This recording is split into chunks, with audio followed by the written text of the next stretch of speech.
안녕하십니까. 소중한 나 무한행복 소나무 시간입니다. 여러분들 만나 뵙게 되어서 진심으로 반갑습니다. 여러분, 제가 소나무를 통해서 우리 불자 여러분들께 늘 드리는 말씀이 있죠. 좋은 일도 나쁜 일도 다 내가 지은 업의 인연이구나. 행복도 불행도 다 내가 지은 업이구나. 좋은 인연도 나쁜 인연도 다 스스로가 지은 업의 인연법이구나 라는 말씀을 항상 드립니다. 그래서 여러분, 우리 중생은 이 인생을 살아가면서 한 치 앞도 알 수 없는 이 인생을 살아가면서 이 힘들고 괴롭고 답답할 때, 바로 그럴 때일수록 더 간절히 기도하고 더 정성껏 부처님을 향해서 염불하고 기도해야 됩니다. 우리가 시작 없는 옛적부터 살아오면서 알고 지었건 모르고 지었건 탐욕과 성냄과 어리석음에 물들어 몸과 말과 생각으로 지은 그 업보가 얼마나 많겠습니까? 그래서 우리는 다 행복하기를 원하지만, 우리는 모두 다 행복하게 살기를 원하지만, 내가 지은 업보, 그 업보의 장애 때문에 내 행복을 그 업보가 자꾸 장애를 하는 것입니다. 내 행복의 길을 장애하는 그 업보의 장애물을 업장이라고 부르는 겁니다. 업장. 그러면 그 업장도 결국은 누가 만든 것이겠습니까? 내가 지은 업이구나. 스스로가 지은 업의 인연이구나 라는 것을 명확하게 꿰뚫어보고 되새겨보면서 결국 누가 닦아야 된다? 스스로 닦아야 한다. 자기 자신이 닦아야 한다. 라는 것을 꼭 명심하시기 바랍니다. 내가 닦아야 한다. 스스로가 닦아야 한다. 라는 것을 반드시 명심하셔야 됩니다.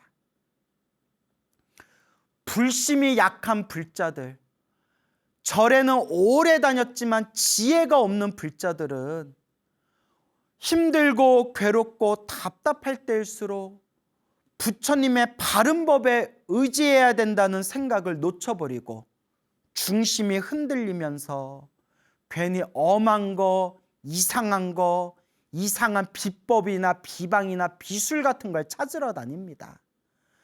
그런 좋은 게 있었다면 부처님이 팔만대장경에서 다 말씀을 해주셨겠죠. 하지만 부처님께서 우리 중생들에게 간곡하게 말씀하시기를, 그대들이여 힘들고 괴로울 때 간절하게 불보살님의 이름을 불러라. 모든 것은 내가 지은 업의 인연이니 복과 선업과 공덕을 닦아야 한다라고 부처님께서 팔만대장경에서 간곡하게 말씀하셨습니다. 여러분, 불자 여러분, 힘들고 괴롭고 답답할 때일수록 더욱더 간절히, 더욱더 정성스럽게 부처님께 기도하고 기도할 뿐입니다.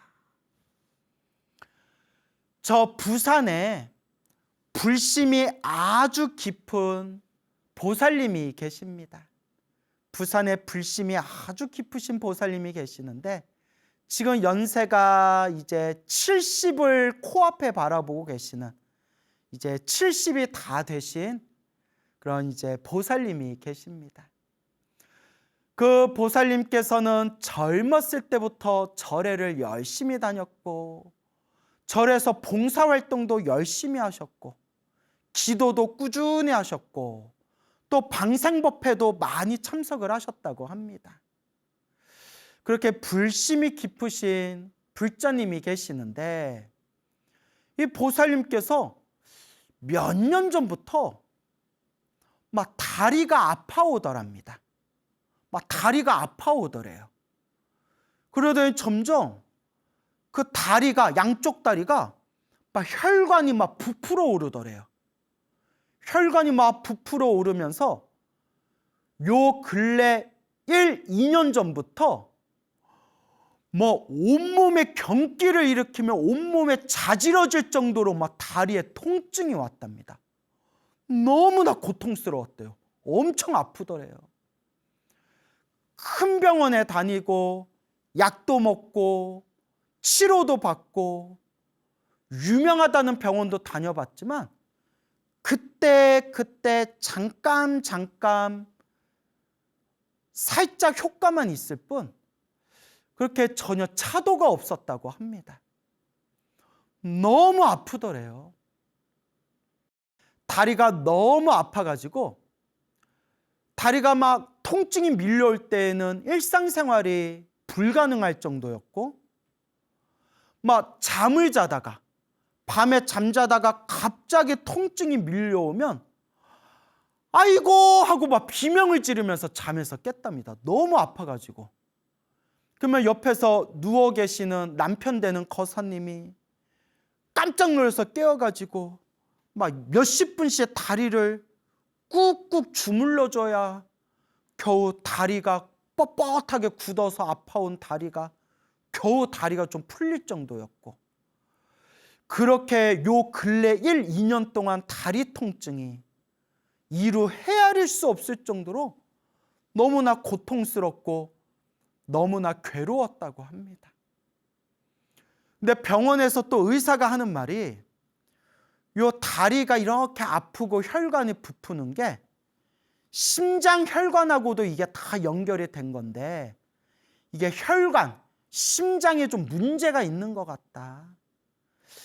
혈관, 심장에 이 혈액순환에도 문제가 생겼기 때문에 갑자기 호련히 돌연사할 수가 있으니까, 돌연사, 갑자기 억 하고 이제 쓰러져서 세상을 떠날 수가 있으니까 각별하게 신경 써야 된다, 각별하게 신경 써야 된다라는 그런 무서운 이야기까지 들었다고 합니다.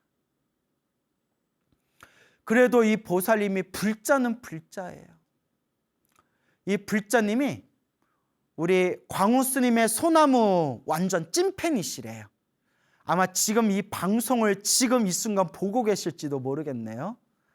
이 소나무의 완전 찐팬이신데, 또 절에 다니면서 스님들 법문도 많이 들으시고 불교 공부도 하시고, 우리 소나무도 오랫동안 많이 찐팬으로서 소나무를 시청해 오셨기 때문에 그래도 마음에 딱 이런 생각이 들더래요. 이것도 내 업인가 보구나. 내가 전생에 지은 나의 업보인가 보구나. 내가 닦아야 되겠구나. 내가 닦아야 되겠구나 하면서 꾸준히 기도를 하셨다고 합니다. 그 아프신 가운데에서도 집안일 하면서 가정일을 하면서 시간 낼 때마다 그래도 조금씩이라도 틈틈이 기도를 하셨는데, 이 보살님이 말년에 원력이 있으셨대요. 원력, 기도 원력이 있으셨는데 그게 뭐냐? 금강경, 금강바냐 바라밀경을 100번을 사경하는 게 원력이시래. 100번을 사경하는 게.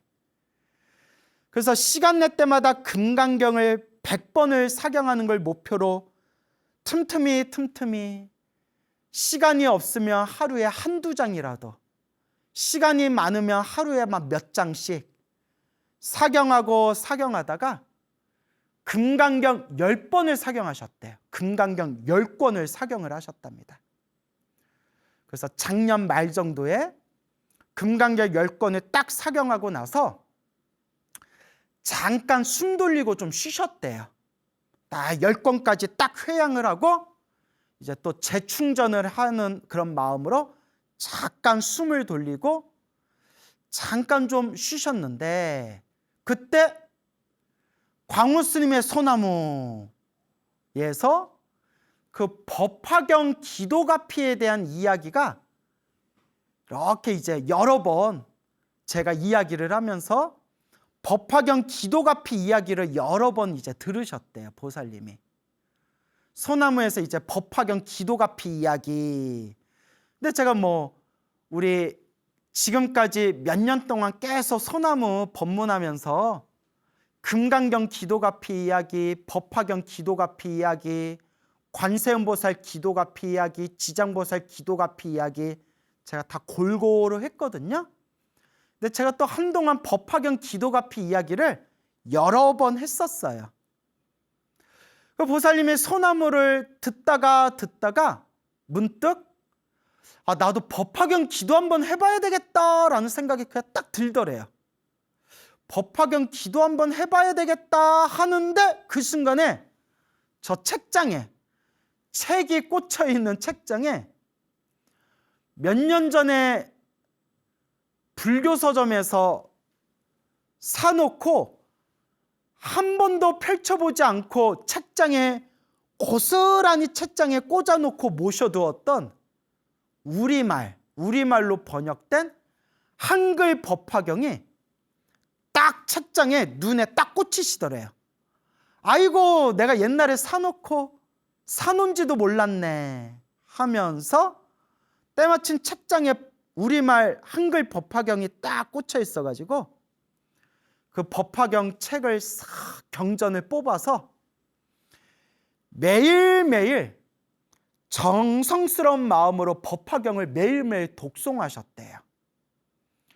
근데 그분 말씀이 집안일하라 또 집안에 무슨 일들이 있어가지고 오래오래 하지는 못했대요.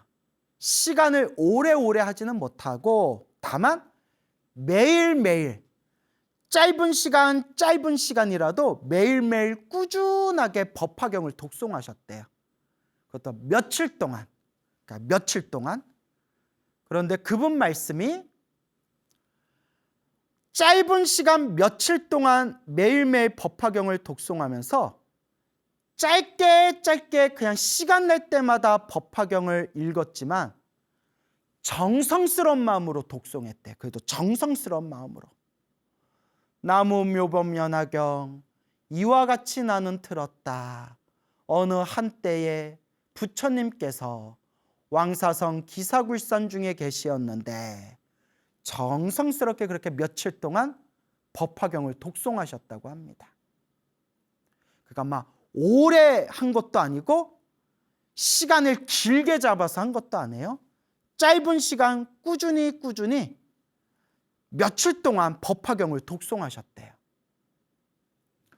그러던 어느 날 밤에 잠을 자는데 생생한 꿈을 꾸셨대요. 너무나 생생한 꿈을 꾸셨대요. 보살님이 이렇게 어디 시골길을 이렇게 걷고 있었대요. 시골길을 혼자 이렇게 걷고 있는데 너무너무 소변이 마렵더래요. 갑자기 소변이 마렵더래요. 어디다 쌀까? 화장실이 어딨나? 두리번 했는데 화장실이 보이지 않더래요. 근데 길에 아무도 없지만 아무데나 이렇게 바지 내리고 앉아서 오줌 싸기가 너무 부끄러워가지고 근데 터질 듯이 너무너무 소변이 마렵더래요. 어디가 좋을까 하는데 저기 언덕이 있더래요. 높은 언덕이 있는데 언덕 위에 이렇게 나무들이 이렇게 울창하게 이렇게 나무들이 서 있더래요. 저 언덕 위로 올라가서 나무 숲 사이로 들어가서 그 나무 사이에서 소변을 보면 되겠구나 생각이 들어서 언덕 위로 올라갔대요. 언덕 위로 올라가서 나무 숲에 들어가 가지고 이제 치마를 내리고 바지를 내리고 이렇게 앉아 가지고 쪼그리고 앉아서 소변을 쉬 하고 소변을 놨대요. 오줌을 싸는데 아이고 뭐니나 싸도 멈추지가 않더래요. 오줌이 계속 오줌이 나오더래요. 왜 이렇게 오줌이 많이 나오냐 하면서 오줌을 싸고 있는데 오줌이 양이 너무 많으니까 오줌이 찰찰찰찰찰찰 오줌이 내려가면서 언덕 위에서 밑으로 오줌이 뚝뚝 오줌이 막 떨어졌대요. 언덕 위에서 오줌을 쌌는데 언덕 밑으로 오줌이 막 이렇게 떨어졌대요. 너무 오줌을 많이 싸다 보니까 오줌이 줄줄줄줄줄줄 흘러내려와서 언덕 위에서 언덕 밑으로 오줌이 막 떨어지는데, 아이고 머니나, 왜 언덕 밑으로 지나가는 남자 머리 위에 오줌이 맞더래. 오줌을 맞았대요. 막 남자가 뭐 오줌을 맞으니까, 야 이거 뭐야, 오줌이잖아, 그거 누구시오? 막 이러더래 남자가.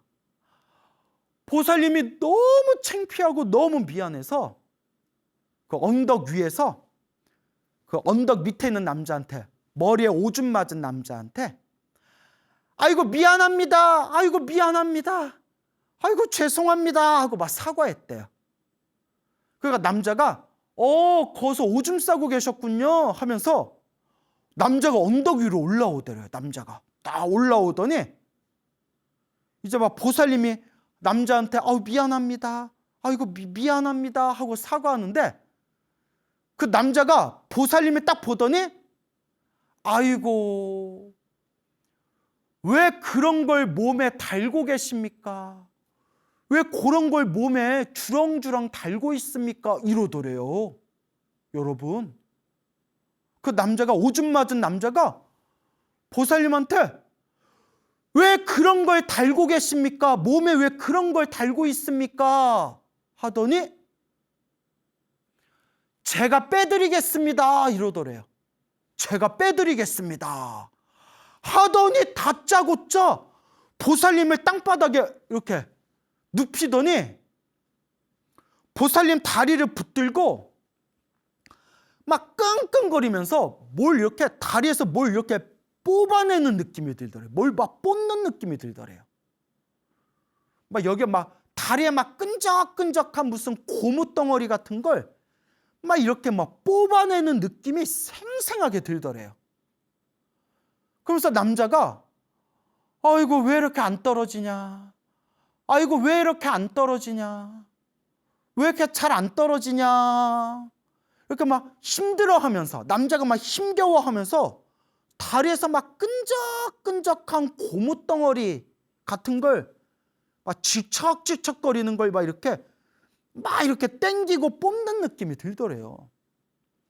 그러니까 이렇게 자빠져서 이렇게 누워있는 이 보살님이, 아니 지금 이 남자가 뭐 하는 건가 싶어가지고 누운 상태에서 이렇게 자기 다리 쪽을 이렇게 봤더니 온몸에 소름이 쫙 끼치더래요. 보살님 양쪽 다리에 우글우글 바글바글 하얀 뱀 있죠, 흰뱀, 하얀 뱀이랑 막 하얀 실뱀이랑 지렁이랑 막 하얀 애벌레 같은 게 양쪽 다리에 막 덕지덕지 그냥 바글바글 그냥 양다리에 막 하얀 뱀이랑 하얀 막 실뱀, 하얀 지렁이, 하얀 애벌레 같은 게 막 득실득실 거리더래요. 막 득실득실 거리더래요. 온몸에 막 소름이 끼칠 정도로. 그걸 막 뱀들이, 지렁이 벌레들이 막 안 떨어지려고 막 꿈틀꿈틀 대는 걸 그 남자가 막 힘겹게 막 힘들어하면서 그걸 막 뽑아내고 있더래요. 막 뽑아내고 있더래요. 그걸. 상상만 해도 소름 끼치네요. 그때 어디선가 웬 여자가 나타났대. 웬 여자가 딱 나타나면서, 여기 우리 집인데 뭐 하시는 거예요? 하고 물어보더래요. 내가 여기 주인인데 지금 뭐 하고 계시는 거예요? 하고 여자가 나타나더니 딱 상황을 보더니, 아이고 제가 도와드릴게요 이러더래요. 여자가 내가 여기 주인인데 내가 도와드릴게요 하더니 남은 다리 한쪽에 또 여자가 딱 달라붙더래요. 보살님은 이렇게 누워있고 남자는 한쪽 다리에서 막 그 하얀 뱀과 그 실뱀, 지렁이, 벌레를 막 뽑아내고 있고, 또 한쪽 다리는 여기 주인이라고 말하는 여자가 한쪽 다리에 또 붙어가지고 막 그걸 막 힘겹게 막 뽑아내더래요. 뽑아내는데 그 느낌이 생생하더래. 막 뽑히지 않으려고 바둥바둥거리는 그 끈적끈적한 느낌이 생생하더래요. 한참을 막 남자와 여자가 막 힘들어하면서 막 뽑아내더니 아, 이제 됐다 이러더래요.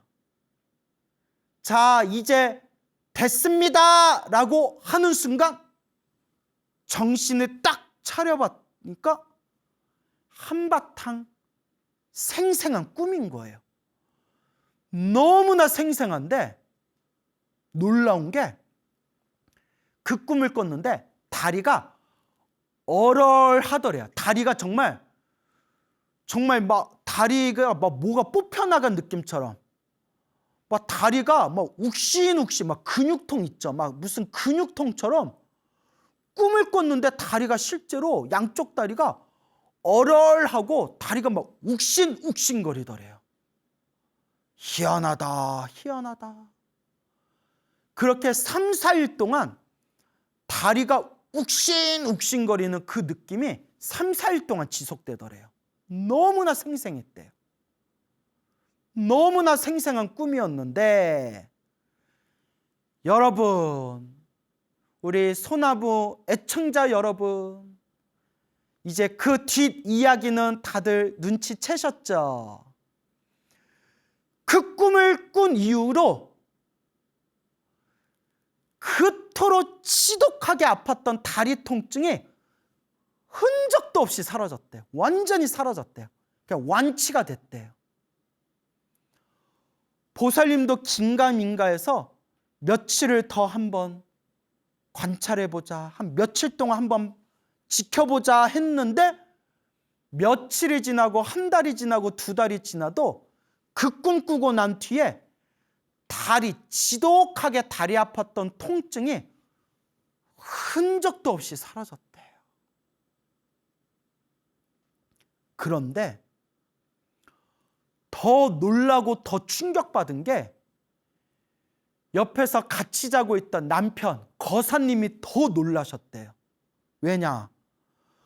거사님은 그 1, 2년 동안 당신의 사랑하는 아내가 막 자다가도 막 경기를 일으키고 비명을 지르면서 막 다리 아파하던 그 모습을 옆에서 1, 2년 동안 다 지켜봤잖아요. 그리고 막 옆에서 막 몇십 분 동안 자다가도 일어나서 다리 주물러주고 남편이신 거사님이 그걸 다 목격하고 그걸 다 지켜봤잖아요. 그토록 힘들어했던 자기 마누라가 그 다리의 질병이 흔적도 없이 사라진 걸 보고 거사님이 놀라셨대요. 아니 이럴 수가. 아니 어떻게 이럴 수가. 그래서 이 남편 되는 거사님이 당신 부인 되시는 당신 와이프가 절에 다니고 봉사하고 기도하는 것은 항상 뒤에서 응원해 주셨지만 본인은 절에 안 다니셨대요. 그게 본인은 그렇게 뭐 절에 부처님의 가르침에 관심이 없었는데 그나마 그 남편 되는 거사님이 그나마 유일하게 보는 게 광우스님의 소나무였대요. 예, 아유 고맙습니다. 예, 그나마 소나무가 재밌다고 그나마 소나무는 좀 보셨대요. 그랬던 분이 충격을 받으신 거예요. 야, 아니, 어떻게 이럴 수가. 그러니까 남편 되는 거사님이 그때 느껴진 바가 있었대요. 아, 부처님 가르침이 정말 뭔가 있기는 있나 보구나.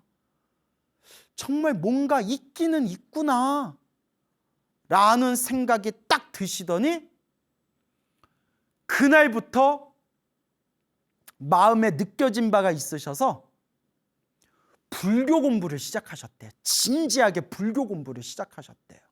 와, 이게 포교죠.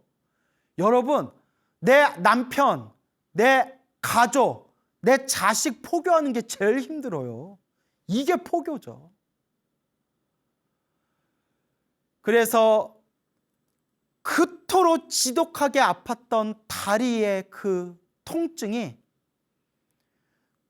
그 꿈을 꾸고 난 뒤에, 생생한 꿈을 꾸고 난 뒤에 몽중가피, 여러분, 몽중가피, 꿈에서 그 가피를 받은 뒤에 그토록 아팠던 다리 통증이 싹 다 사라졌는데, 요 이야기를, 지금 제가 들려드린 이 이야기를 그 부산에 계신 보살님의 따님이, 젊은 따님이, 절에 다니는 젊은 따님이 저한테 직접 해주신 이야기예요. 스님, 저희 어머니가 가피 받으셨어요 하면서 저한테 직접 들려주신 얘기인데, 이제 뒷얘기가, 그 따님이 올해 설날, 새해 설날에 부산 친정집에 갔어요.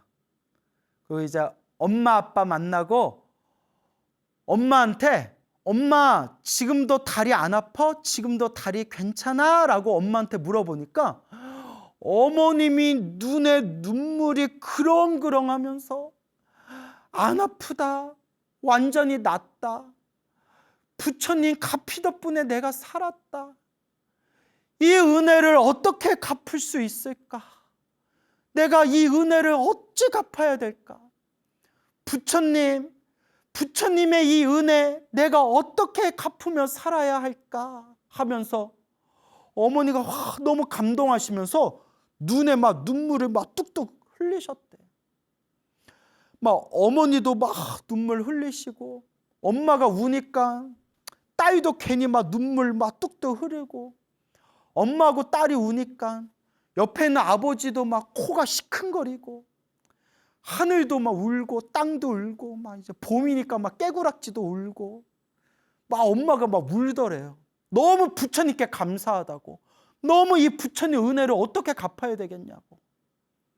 그렇게 어머니의 말씀을 그 따님이 저한테 직접 전해주셨습니다. 그러면서, 스님, 저의 어머니도 우리 광우 스님 소나무 완전 찐팬이에요. 어머니, 우리 엄마가 광우 스님 엄청 좋아해요. 그렇게 또 덕담의 말씀을 또 전해주시더라고요. 제가 감동받았어요. 제가 감동받았어요. 아, 부처님 가피가 있구나. 분명히 부처님 가피가 있구나. 근데 그 따님이, 이 이야기를 전해주신 따님이 저한테 질문을 하더라고요. 스님, 저의 어머니가 그 꿈을 꾸기 전에 며칠 동안 법화경을 독송했는데, 법화경 기도를 오래 한 것도 아니고 그냥 짧은 시간 그냥 틈틈이 법화경을 독송했을 뿐인데 이렇게 가피를 빨리 받을 수가 있나요? 이렇게 가피를 빨리 크게 받을 수가 있나요? 조금 기도했을 뿐인데. 그래서 제가 이렇게 말씀드렸죠. 아닙니다. 조금 기도한 게 아닙니다. 법화경 그 가피 공덕이 참으로 깊고, 법화경의 그 가피 공덕이 참으로 높고, 아주 그 가피가 깊은 것도 있지만, 어머니께서 그동안 열심히 절에 다니셨고, 기도도 꾸준히 하셨고, 봉사활동도 많이 하셨고, 그리고 물고기 방생도 많이 하지 않으셨냐? 물고기 방생도 많이 하시고, 그리고 법화경 독송하기 전에 금강경 10번 사경하시지 않았느냐? 그 금강경 10번 사경한 것도 대단한 거다. 그렇게 기도하고 닦고 닦은 공덕의 힘이 모이고 쌓였기 때문에 그 법화경 기도하는 순간 톡 하고 그 가피 공덕이 터져나올 수 있었던 것이다. 그냥 법화경만 짧게 기도해서 가피 받은 게 아니라 그동안 기도하고 공덕을 닦은 게 모이고 쌓인 게 빵 하고 이번에 터진 것이다 라고 말씀드리니까 스님 그 말씀이 맞는 것 같습니다 라고 대답하시더라고요. 절에 열심히 다니는 사람도, 부처님께 기도를 많이 한 사람도 이렇게 심하게 몸이 아플 때가 있어요.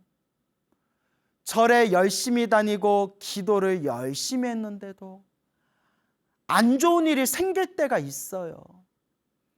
믿음이 없는 사람들은, 부처님 가르침에 중심이 없는 사람들은 내가 이렇게 절에 열심히 다녔는데 왜 내 몸이 아플까? 왜 나한테 이런 일이 생길까? 내가 이렇게 기도를 열심히 했는데 왜 이런 일이 생길까? 왜 부처님이 왜 나한테 이렇게 안 좋은 일을 막아주지 않으신 걸까? 라고 마음이 흔들릴 때가 있어요. 그리고 삐지고 서운하고 섭섭해가지고 아예 절에 안 다니는 분들도 있어요. 아, 이해 갑니다. 저는 다 이해할 수 있어요. 저도 그랬거든요. 저도 어린 시절에 그랬거든요. 그렇지만 여러분, 우리는 이제 부처님 인과법에 믿음을 세우셔야 됩니다. 부처님 인연법에 대해 바른 지혜를 깨우치셔야 합니다. 절에 열심히 다니고 기도를 열심히 해도 나쁜 일이 생길 때는 나쁜 일이 생길더라. 절에 열심히 다니고 기도를 열심히 해도 몸이 아플 때는 몸이 아프더라. 다만 크게 받을 업보를 작게 받는 것이다. 내가 과거 전생에 지었던 크게 지은 그 업보를 그나마 이번 생 내가 절에 다니면서 기도하면서 염불하면서 닦고 닦았기 때문에 크게 받을 업보를 작게 받는 것이구나 라는 것을 마음에 명심하셔야 됩니다, 여러분. 어느 불자님께 들은 이야기예요. 어느 노보살님이 계시는데 그 노보살님께서 지난 과거에 암투병 때문에 엄청나게 고생을 하셨대요. 몸에 암이 막 전이가 되면서 암투병으로 몇 년 동안 고생을 하셨는데 그냥 대형 수술만, 큰 수술만 10번을 넘게 하셨대요. 큰 수술만. 사람이 그렇게 큰 수술 한두 번만 해도 사람이 막 탈진해 버리는데 그 몇 년 동안 정말 막 목숨이 달린 큰 수술을 10번을 넘게 하셨대요.